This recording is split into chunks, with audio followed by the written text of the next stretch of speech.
আজকে আপনাকে বুঝাইতেছে ওই হাদিসে যদি বাংলাদেশের মানুষ মানে, কোনো সমাজ যদি মানে, তাহলে আপনারা মিডিয়া বাদ করবেন, টিভি চ্যানেল বাদ করবেন। যদি ওই ফতুয়া আছে, যদি এইগুলো বেদাত হয়, বেদাত মানে কি? নবীর জমানায় যেটা ছিল না, নবীর জমানার পরে যেটা আসছে ওইটাই বেদাত। যদি ওইটা বেদাত বন্ধ হয়, আগে টিভি চ্যানেল বন্ধ করতে হবে। গান বাজনা যদি বন্ধ করতে হয়, টিভি চ্যানেল বন্ধ করতে হবে। আপনার মোবাইল চালানো বন্ধ করতে হবে, মসজিদের টাইলস লাগানো বন্ধ করতে হবে, মাইক লাগানো বন্ধ করতে হবে। তাহলে এইগুলাই বেদাত দিতে পারবো। এর আগে এইগুলাই বেদাত চলবো না এই দেশে। গানের বিপক্ষে যেই ফতোয়া বা হাদিস দেওয়া হইতেছে বুঝছেন? আপনারা শিক্ষার্থী সমাজ, আপনারা মোবাইলে সার্চ দিলে পাইবেন। সৌদি আরবে জান্নাতুল বাকিতে মাজার ছিল, আপনারা এখন সার্চ দিলে পাবেন। সেই মাজারটি কোন লোক ভাঙছে? আব্দুল ওহাব নজদি, যে সৌদি আরবের গভর্নর ছিল, সে নবীর রোজা ভাঙার জন্য রওনা হয়েছিল। কিন্তু সরকার বুঝতে পারে যেটা সম্পূর্ণ অন্যায় করতেছে, তারে ফিরাইছে, তার জেলখানায় রাখা হয়েছে। ওই জেলখানায় বসে সেই হাদিসগুলোই লেখছে, মাজারের বিরুদ্ধে হাদিসগুলোই লেখছে। ওই হাদিসগুলোই আজকে মাদ্রাসায় মসজিদের মেম্বারে প্রচার করা হইতেছে।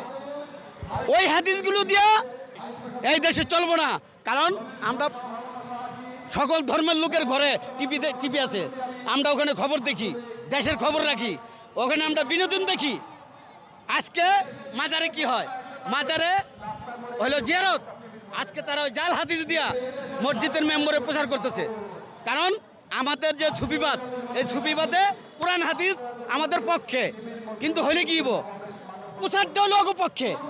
এখন ওরা ওই জাল হাদিস দিয়ে প্রচার করতেছে, কিন্তু কোরআনে অসংখ্য আয়াত আছে ওলি আল্লাহর পক্ষে। আপনারা জানেন মুসা নবী নামে একজন নবী ছিল আমাদের, সেই নবীরা শিক্ষা গ্রহণ করার জন্য একজন অলির কাছে পাঠাইছে। এটা কোরআনের প্রমাণ, সূরা বনী ইসরাঈলের ভিতরে প্রমাণ। সে একজন অলি খিজির আলাইহিস সালামের কাছে কি শিক্ষা? লাদুন্নি শিক্ষার জন্য পাঠাইছে। জাহিরি শিক্ষা একটা, লাদুন্নি শিক্ষা একটা। মাজারে পীরের দরবারে কোন শিক্ষা হয়? লাদুন্নি শিক্ষা। একটা জ্ঞান জাহিরি, একটা জ্ঞান বাতিনি। এই জন্য আল্লাহ কোরআনে বলছে, একটা জ্ঞানের অধিকার থাকলে সে জ্ঞানী না, দুইটা জ্ঞানের অধিকার হলে সে হলো প্রকৃত জ্ঞানী। জাহিরি এবং বাতিনি, এই দুই জ্ঞানের অধিকারী যারা, সে হলো জ্ঞানী। এই দুই গুণের অধিকারী হলো অলি আল্লাহরা, পীর মাশায়েখরা, মাজারপন্থী লোকেরা। এই এই এই এই দুই জ্ঞানের অধিকারী কোনো মাদ্রাসায় পড়া দুই জ্ঞানের অধিকারী হইতে পারে নাই।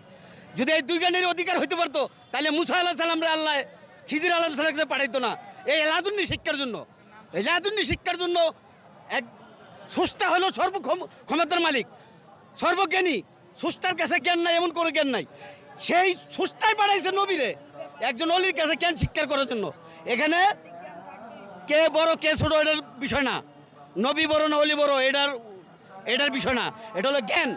জ্ঞান অলি নবীর কাছে থেকে নিতে পারে, নবী অলির কাছে থেকে নিতে পারে, কিন্তু স্রষ্টা যে সৃষ্টিকর্তা, ওই সৃষ্টিকর্তা পাঠাইলো খিজির আলাইহিস সালাম লাদুন্নি জ্ঞানের অর্জন করার জন্য।